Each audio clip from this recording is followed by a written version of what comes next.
iniciando mais um Código de Honra, um programa em parceria do Instituto dos Advogados de São Paulo com o Tribunal de Justiça de São Paulo, hoje conversando com o Dr. Tiago Henrique Papaterra Limonge, formado pela USP no ano de 2000 e com mestrado na Universidade de Roma em Direito Comercial. O Dr. Tiago é nosso convidado, é o juiz da Terceira Vara de Recuperações Judiciais. Passados 12 anos de entrada em vigor da lei, Tiago, 11.105 de 2005, qual é o balanço que você faz da efetividade dessa lei? É uma questão bastante interessante. Primeiramente, agradeço o convite, me sinto muito honrado. É um prazer recebê-lo aqui. Sim. O balanço é positivo, porque, de modo geral, a nova lei ela trouxe mecanismos que certamente facilitaram o objetivo maior que um processo de recuperação e de falência, que é, naturalmente, o pagamento dos credores. E trouxe um paradigma novo de preservação da atividade econômica, e por consequência, da empresa. Uhum. É um paradigma muito interessante, porque a lei anterior ela buscava mais ou menos, fundamentalmente, a liquidação dos ativos e não se preocupava com essa questão da preservação da atividade econômica, né? Uhum. Quando se muda de paradigma, se pensa numa coisa mais de longo prazo, numa coisa mais do ponto de vista econômico, da economia nacional. E social também. E social, né? Evidentemente, porque a preservação da empresa preserva os empregos também. Uhum. Né? Então, embora haja hoje críticas muito contundentes e, de certa forma, razoáveis ao modelo de recuperação atual e haja uma consciência geral de que existe uma necessidade de alteração da legislação para adaptação desses mecanismos, o balanço, de modo geral, é positivo, porque a alteração ela modernizou a legislação num setor tão sensível da economia nacional, né? Tiago, em dezembro de 2017, você tomou posse da recém-criada Terceira Vara de Recuperações Judiciais e Falências. Uhum. Qual é a sua expectativa? Quais são os desafios que devem ser enfrentados estão sendo enfrentados já ao longo desse primeiro ano? O desafio é enorme, né? Porque ela é uma vara constituída por processos de falências antigos. Uhum. Ou seja, submetidos ao regramento anterior, né? A gente está falando dos 12 anos da Lei 9, nós estamos falando de processos não regulamentados por essa lei, né?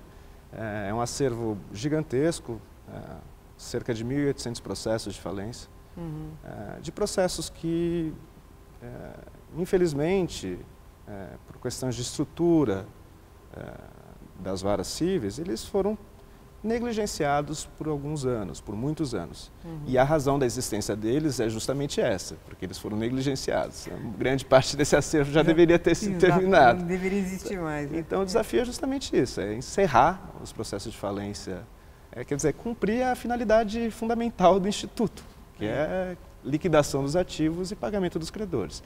Eu acho que o que torna interessante isso é que uma especialização vai ter um novo olhar, um olhar mais carinhoso sobre esses processos. E existe um mundo de possibilidades econômicas nesses processos, né? Eu costumo dizer que esse acervo ele é uma fotografia de um crime contra a economia nacional, porque tem muito ativo parado ali, muita coisa que deveria voltar para a atividade econômica, e que permanece sob uma administração calamitosa, que é uma administração judicial, que ela não é boa nunca, porque quanto mais anda o processo, quanto mais ele demora, mais os ativos perdem valor, mais a massa falida gasta para ver a preservação desses ativos. Quer dizer, é uma necessidade premente assim, de realmente regularização e fazer com que esses processos caminhem. E como é que você vislumbra a possibilidade de aplicação da nova lei de recursos nesses processos? Isso é uma coisa que tem que ser vista como necessária, né? Embora a lei nova a gente fica na lei nova. Até surgir a outra, ela é lei nova. Ela ressalve que as falências anteriores são regulamentadas pelo Decreto 7661. A questão é que essa busca de institutos novos, ele é fundamental para a solução de questões práticas que aparecem. Quer dizer, a gente não se pode permitir a ideia de se aguardar a formação consolidada de um quadro de credores para a liquidação do ativo da massa falida. Como eu disse e repito, quanto mais tempo se demora nesse tipo de atividade, mais perde valor, mais perde oportunidade de negócio. Então, assim, alguns mecanismos como liquidação antecipada de ativos, consolidação de quadro com reservas, eventualmente pagamento de credores, de rateios, já de questões consolidadas, incontroversas, evidentemente são mecanismos do regramento atual que precisam ser implementados e serão implementados nesses processos antigos. Quer dizer, com isso, vamos dizer assim, ter um pouco mais de trabalho nessa parte de levantamento, vamos dizer, de acordos que se faz entre as diversas partes que compõem aí, para que quando chegue no momento de decisão já está a coisa bem encaminhada e possa prosseguir. Sem dúvida. O que a gente tem que sempre ter em mente é que o processo falimentar e de recuperação é um processo concursal, tem uma infinidade de interesses de atores, né, nesse processo. E eu acho muito relevante que a participação efetiva desses atores. Assim, se os credores eles se interessam pelo processo e eles têm uma atuação decisiva, é muito importante. Assim, é evidente a possibilidade de composição num processo como esse. Né? Porque o interesse de todo mundo, inclusive do falido, é que termine o processo. Inclusive do falido, claro, ele quer se livrar desse assunto também, não é? E quais são as primeiras providências que vão ser tomadas com relação a esses processos? Fundamentalmente, basicamente, é conhecer os processos. A gente precisa ter uma noção exata do que esse acervo representa, do que esse acervo está constituído por processos em fase final, em que fase estão, enfim, basicamente o que eu estou fazendo é requisitar dos síndicos, dos profissionais que trabalham nesse processo, que me apresentem um relatório do atual estágio do processo, do que está pendente para julgamento e de uma apresentação de um plano de encerramento que seja minimamente factível. E é isso que eu vou exigir dos profissionais que trabalham nesses processos. A permanência do estado de coisas paralisado é insustentável e eu não vou admitir, evidentemente. Não de jeito nenhum. De jeito nenhum. Na prática, o que nós podemos fazer? A eternização do processo está fora de questão. Ele já foi eternizado suficientemente. É verdade. Precisa caminhar para uma coisa mais... Enfim, para o final do processo. Até para processos que não têm viabilidade econômica nenhuma. Encerra e acabou. Não faz sentido um dispêndio de energia, de gasto estatal em algo que não vai reverter recurso para ninguém. Claro que se chega à conclusão de que naquele caso específico não tem nenhuma possibilidade da coisa progredir. Sim, então... sem dúvida. Eu assim, acredito que existam muitos casos de encerramento. E também vejo, de outro lado, que existem muitos casos que foram negligenciados com ativos muito importantes. Que podem e a gente já percebe uma sinalização no mercado na estruturação de fundos para aquisição desses ativos. Eu acho que essa vara ela vai criar um mercado interessante. Muito interessante essa questão. Poder ser vendida como ativo, assim, bastante interessante, cria uma novidade também no mercado. Também acho. É um mercado que não existe, que vai ser criado. E não existe justamente por isso, porque era muito... os processos eram pulverizados entre 42 varas cíveis, cada qual tocado de um jeito, então você não cria um ambiente de segurança necessária para o mercado se interessar por aquilo. Agora, com a concentração numa vara de todos esses processos, acho que naturalmente esse mercado vai nascer. Que coisa importante e interessante que a gente está tratando. Então, agora com a vara específica, Você já tem noção da idade desses processos, a maioria deles, ou agora que você começa a tomar noção? Olha, eu estou tomando contato com eles. De 3 meses de funcionamento dessa vara. Na verdade, menos, né? Porque a vara foi instalada no meio de dezembro, meados de dezembro, teve o recesso forense. Menos. Então, de atividade efetiva, porque também a estrutura está sendo criada, nós não temos ainda um número de funcionários suficientes, enfim. É uma coisa paulatina e demorada, mas que a gente pretende nos próximos, vamos lá, 1, 2 meses, começar a girar como deve ser. Mas tem muito processo antigo, você vê processos da década de 70, você vê processos da década de 60, inclusive, uma coisa assustadora. Como eu disse, é um crime.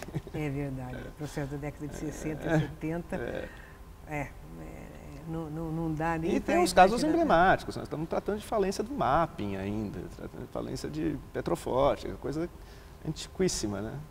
Então, mapping Petroforte é antiquíssimo mesmo. Quais são os outros que migraram para a sua vara? Os mais emblemáticos são esses dois. O mapping e Petroforte são processos que eu conheço razoavelmente bem, porque eram processos que estavam na vara que eu atuava como juiz antes de ser designado na terceira. Certo. Mas tem a falência da Garavelo, o Boi Gordo, que é um caso que foi amplamente debatido no programa, e Garavelo, Boi Gordo, Transbrasil. Esses são os casos que eu me recordo mais emblemáticos, assim. Nós vamos para um breve intervalo e já continuamos a falar sobre isso.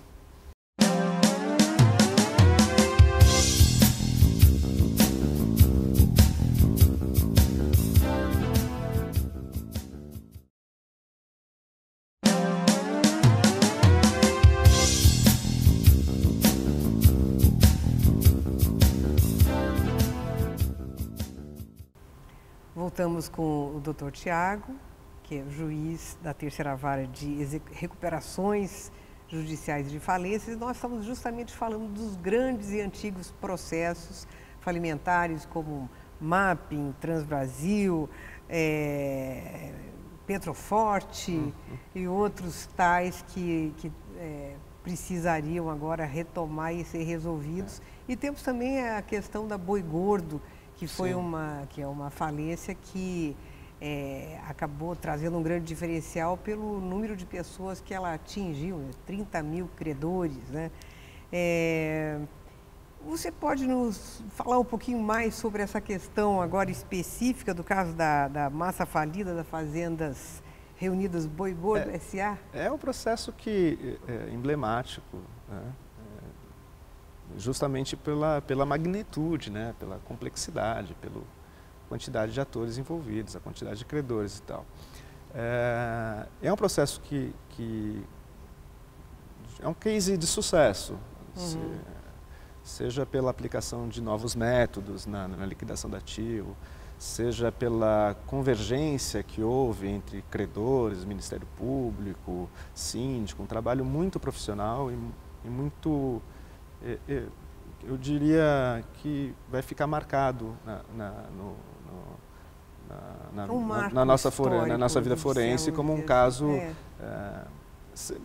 justamente pela complexidade e pela atuação diferenciada e muito competente, que fez com que uma falência desse porte apresentasse um resultado tão bom como vem apresentando, ainda não terminou, mas a perspectiva de um resultado muito superior àquilo que se pensava inicialmente.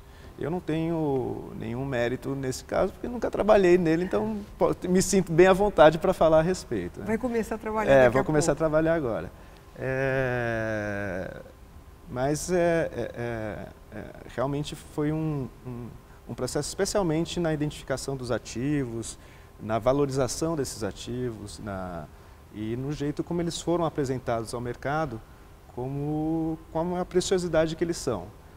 Isso fez com que a massa falida, embora tivesse que ter um dispêndio necessário para esse trabalho, recuperasse esse valor e muito mais, porque os bens foram alienados com valor muito próximos, boa parte deles da avaliação. Então, os efeitos positivos para a arrematação desses bens para os credores e para a região onde se encontram os bens... Criou-se assim, esse cenário criou-se um cenário de estabilidade e de segurança. Os investidores se sentiram seguros para a aquisição desses ativos. E isso é fundamental. O processo tem que trabalhar com esse tipo de ideia, porque caso contrário você não consegue pessoas interessadas na aquisição desses ativos, né? Para a economia, quer dizer, a função fundamental, a função primordial do processo de falência é devolver o ativo econômico, para ele virar um ativo econômico, não ficar imorto, né? Então, imagino que para a região vai fomentar uma atividade econômica que estava parada lá, vai recomeçar, e isso, evidentemente, de modo geral, é benéfico para a economia nacional, né? E regional, no caso.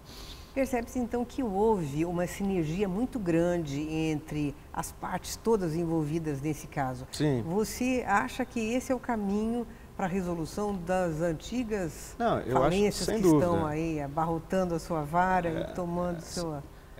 Eu vejo com muitos bons olhos essa atuação dos atores, o chamamento dos atores do processo para decidir, porque afinal de contas o processo dar aos credores o processo de falência. Estamos tratando de processo de falências antigos, sim. Né? Eles se pagarem, é o patrimônio deles, o patrimônio da falida é o patrimônio dos credores. Sim. Então é nada mais razoável de trazer esses atores do processo para decidirem qual a melhor forma de liquidação. Até uma liquidação de forma extraordinária, com criação de sociedades para a administração desses bens. Eu vejo todas as possibilidades, eu vejo um mundo de possibilidades nisso. E eu acho que você tem que chamar o principal interessado do processo, que é o credor, para uma participação efetiva. Não só para ele se manifestar quando for deliberado o pagamento. Ele pode deliberar sobre a forma de realização desse ativo. É um direito deles, os credores podem fazer isso. E se fizerem conjuntamente, tanto melhor, né? Acelera? Sim, acelera. E também você pode dar uma destinação econômica melhor do que uma simples alienação. De repente é interessante para os credores adjudicarem esses ativos, administrarem esses ativos, enfim. É uma possibilidade que existe. Que é um caso específico da Boi Gordo, parece que isso aconteceu bastante. Foi um mecanismo de preservação do valor de avaliação do imóvel, né? Foi muito bem sucedido.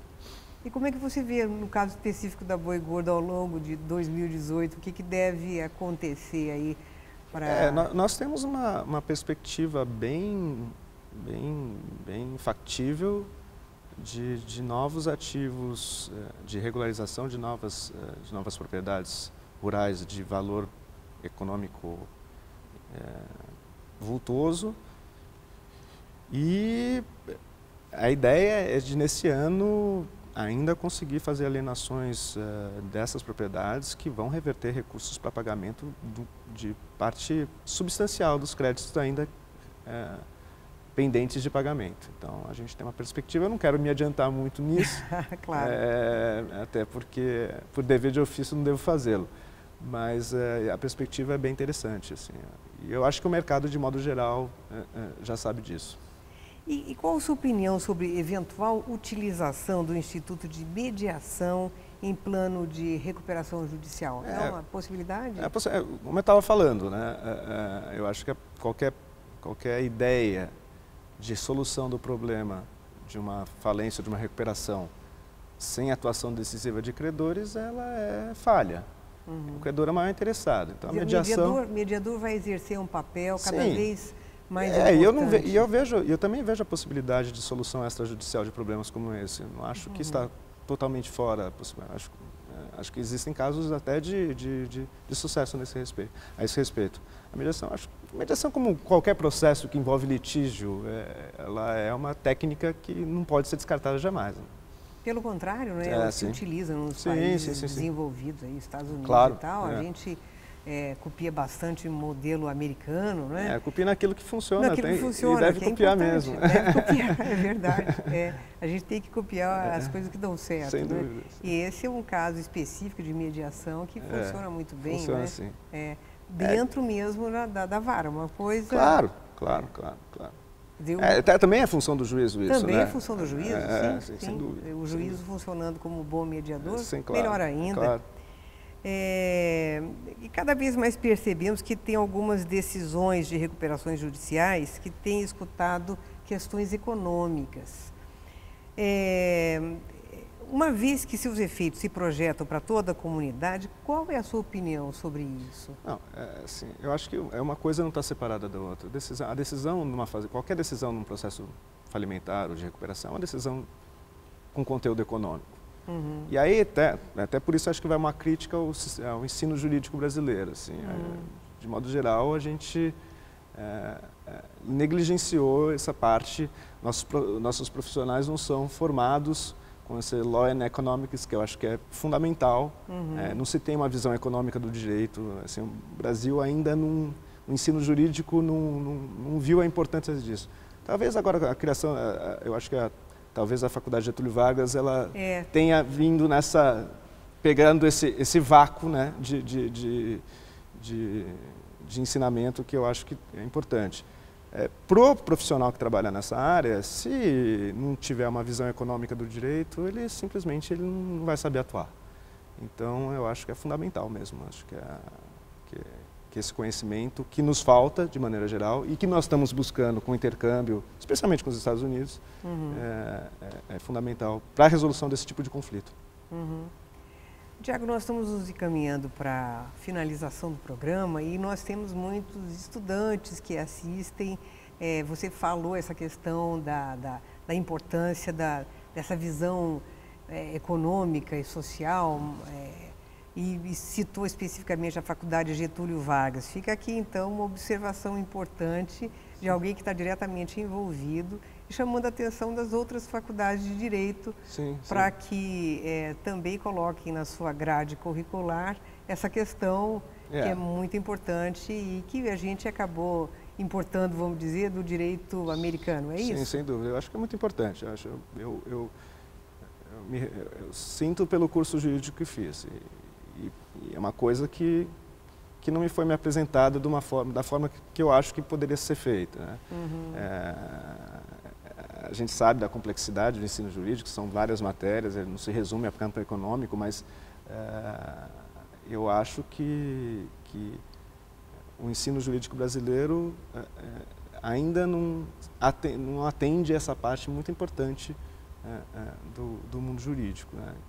E que é adotar o profissional de direito não apenas do conhecimento da lei, mas dos efeitos das decisões e das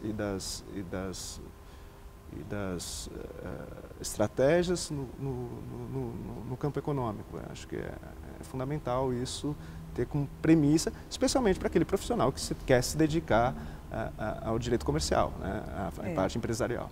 É verdade. Esse profissional, ele precisa demais dessa ferramenta. Sim. Mas, de modo geral, essa ferramenta da economia é importante, permeia todos os outros sem dúvida, direitos, não é verdade? E a conciliação, a mediação judicial ou extrajudicial acabam sendo muito importantes para que a gente tenha economia processual e faça justiça social, né? Sim. Mais que tudo. Uma coisa caminha do lado da outra, né? Pois e a função da justiça a resolução do conflito, e conflito. que o faça da forma economicamente mais inteligente possível.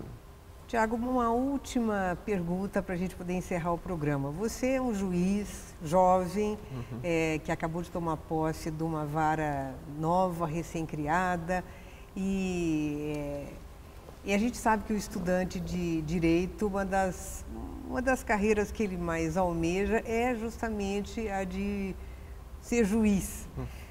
O que você pode dizer para esse profissional, para esse aluno recém-saído da faculdade, a respeito disso? Bom, é uma carreira muito bonita, que também traz muita responsabilidade, né? Decidir a vida alheia não é uma atividade fácil. O meu conselho é advoguem. Advoguem, aprendam com a advocacia, estejam do outro lado. Você esteve por alguns anos como advogado? Eu advoguei quase 9 anos. Quase 9 anos. É fundamental para a minha formação e até para a maturação do processo decisório. Eu acho que é fundamental uma experiência na advocacia. Conheço muitos colegas que não tiveram essa experiência, mas eu, de minha parte, eu acho fundamental, e que são ótimos juízes, mas eu acho fundamental o exercício da advocacia. Eu acho que é parte essencial para o conhecimento das estruturas e para ser um bom juiz. Para ser um bom juiz, você tem que ser um bom advogado, você teve que ser advogado, saber como tratar a parte, saber as dificuldades da advocacia, saber bem receber, saber bem atender, saber servir, saber ser servidor. Saber ser servidor. Muito obrigada, eu agradeço mais uma vez a sua participação e convido você, nosso telespectador, a entrar em contato conosco, formulando suas questões, dúvidas ou trazendo sugestões de pauta, são sempre muito bem-vindas. No nosso site código de honra @iasp.org.br. Estamos aguardando por você. Até o próximo programa.